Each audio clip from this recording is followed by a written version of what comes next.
hari Jumat, ya. Itu waktu-waktu yang baik untuk memperbanyak doa. Bukan berarti selain waktu itu tidak berdoa. Pada waktu yang mulia itu memperbanyak lagi berdoa. Juga yang kedua, berdoa itu melihat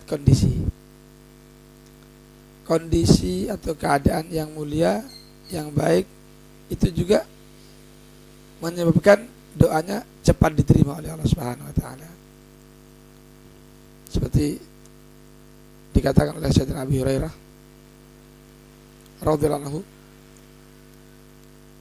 inna abwaabas sama tufattahu inda zahfi syufufi sabilillah ta'ala wa inda nuzulil ghaith wa inda iqamatis shalawatil maktubah faltanimud du'a fiha.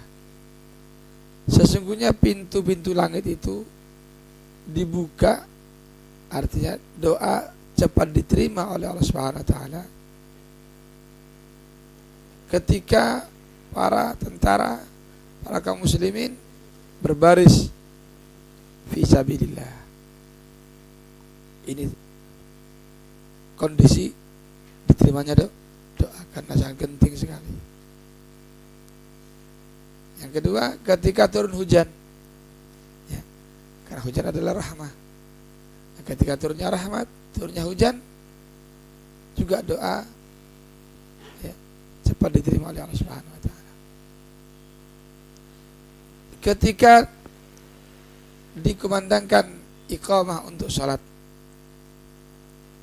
ya, jadi ketika sholat 5 waktu, sholat wajib, ya, pada waktu sholat itu doa sangat cepat diterima oleh Allah Subhanahu wa taala. Oleh karena itu dianjurkan ambillah kesempatan. Ya, salat itu diterimanya doa. Ba'da shalah perbanyak doa. Ya. Setelah salat wajib perbanyak doa, enggak langsung beranjak kecuali ada keperluan yang mendesak. Kalau tidak ada keperluan yang mendesak, ya, duduk saja setelah sholat seperti posisi sujud, posisi tahiyat, itu seperti sholat keutamaannya. Ada juga waktu yang baik sekali untuk berdoa, yaitu antara azan dan iqamah. Ya. Bainal azan wal iqamah la jurat. Doa antara azan dan iqamah tidak ditolak oleh Allah Subhanahu wa taala. Makanya doa azan diantaranya mintakan al-maqamul mahmud untuk Nabi Muhammad SAW. Kenapa? Itu waktu diterimanya doa, waktu mustajab antara azan dan iqamah. Ya, baca juga Rabbi firli walidayya.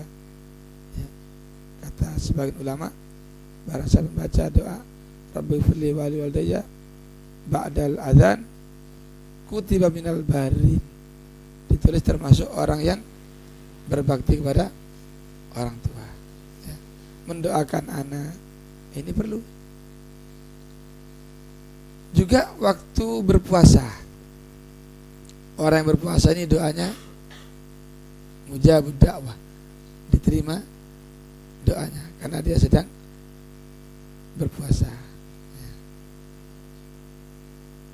Ini diantara adab-adab berdoa agar segera mendapatkan apa yang dia minta.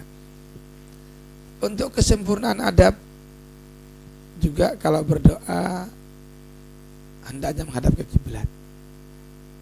Ketika berdoa menghadap ke kiblat, karena asyraful jihah al-qiblah taban.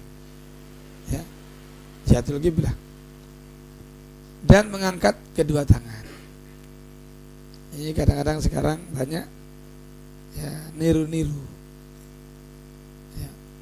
Niru-niru orang yang sudah alim, sudah ngerti betul bahasa Arab bahasanya seperti sebagian Al-Kubar ya, ketika berdoa tidak mengangkat tangan. Kenapa? Konsentrasinya itu lebih tajam. Tapi bagi kita, untuk supaya konsentrasi lebih, mengangkat tangan. Dan ini tidak salah, karena di sini disebutkan Rasulullah SAW datang ke Arafah, waktu wukuf, menghadap kiblat, ya, menghadap ke kiblat sampai terbenam matahari. Kalau masalah mengangkat tangan, inna rabbakum hayyun karimun yastahyi min abdi idza rafa'a yadayhi ilaihi ayardahuma sifra.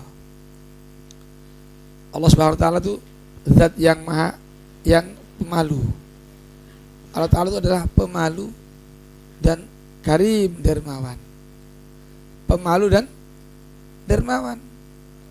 Dia malu jika ada orang mengangkat kedua tangannya untuk tidak menerima doanya.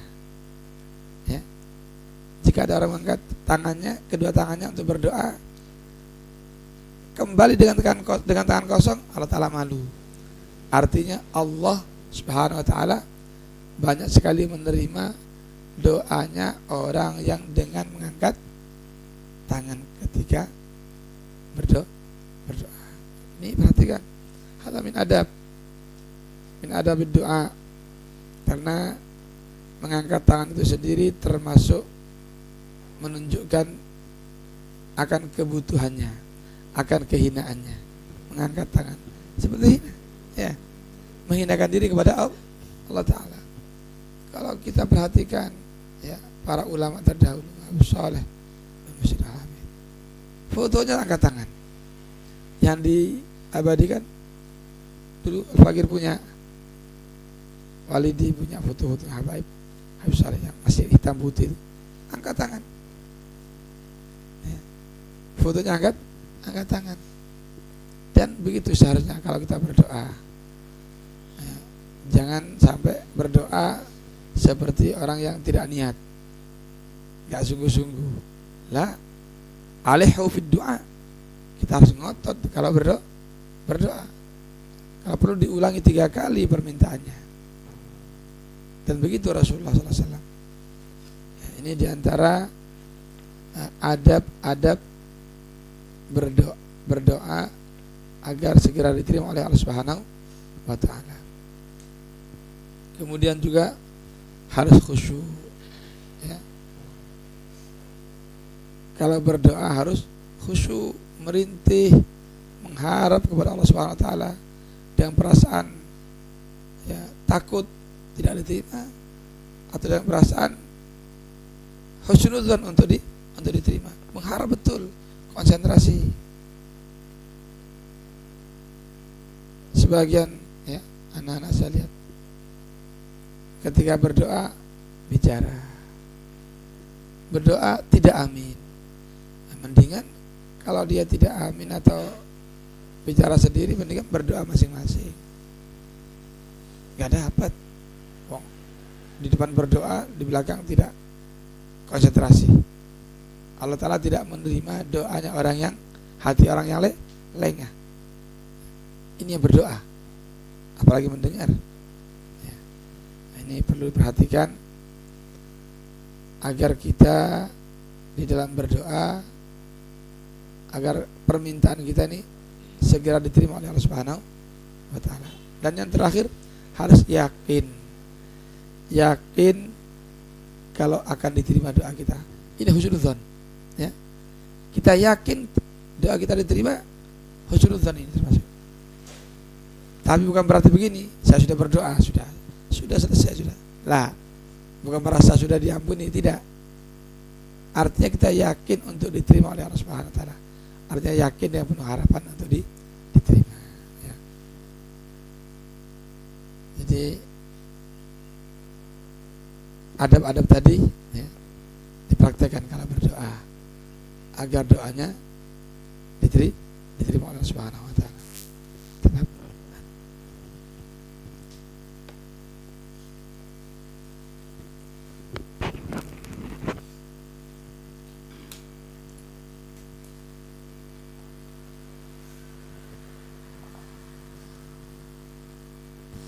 ربنا آتنا في الدنيا حسنة وفي الآخرة حسنة وقنا عذاب النار. صدق الله العظيم وبلغ رسوله النبي الوفي الكريم، وعلى محمد منا أفضل الصلاة وأزكى التحية والتسليم، والحمد لله رب العالمين.